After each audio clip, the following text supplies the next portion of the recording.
දැන් මම මේ වෙලාවේ ඉන්නේ මේ විල්ගමුව රක්ෂිතයට බොහොම ආසන්නයෙන්. මේ පේන්නේ ලකේගල ඒ ප්‍රදේශයේ පේන්නේ. ඊට පස්සේ මේ ඇවිල්ලා මේ පේන්නේ යහංගල ඒ ඒරියා එක තමයි මේ පේන්නේ.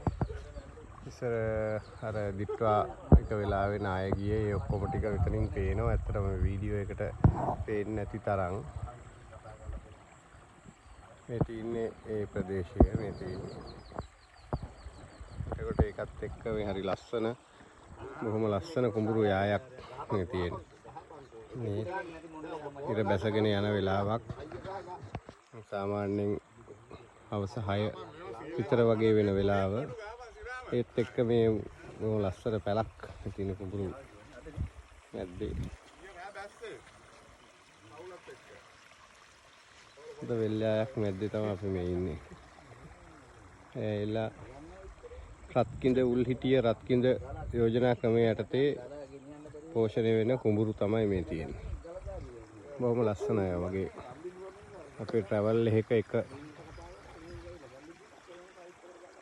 එක ගමනාන්තයක් මේක. බොහොම සුන්දර පරිසරයක්. ඉතින් අපි අද මෙතනට ඇවිල්ලා ලස්සන තැනක් නිදහසේ අපි පොඩි ස්ටේෂන් එකක් යනවා මෙතන. ඒකත් එක්ක තමයි මේ යන්නේ. ඊට බැසගෙන යන වෙලාව. ලස්සන. ගොඩක් ඒරියා ටිකක් පේනවා මේ ඉන්න තැනට. හරිම ලස්සන එන හරි කාම් ප්ලේස් එකක්. ලංකාවේ මෙහෙම තැන් අදටත් තියෙනවා එක ගැන අපි එන සතුටු වෙනවා.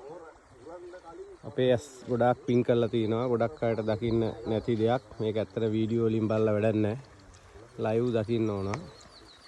ඒ තියෙන සුන්දරත්වය කියා නිම කරන්න බෑ. ඒකේ ඉතින් පොඩි මතක සටහනක් තමයි මම මේ අද ගන්නෙ.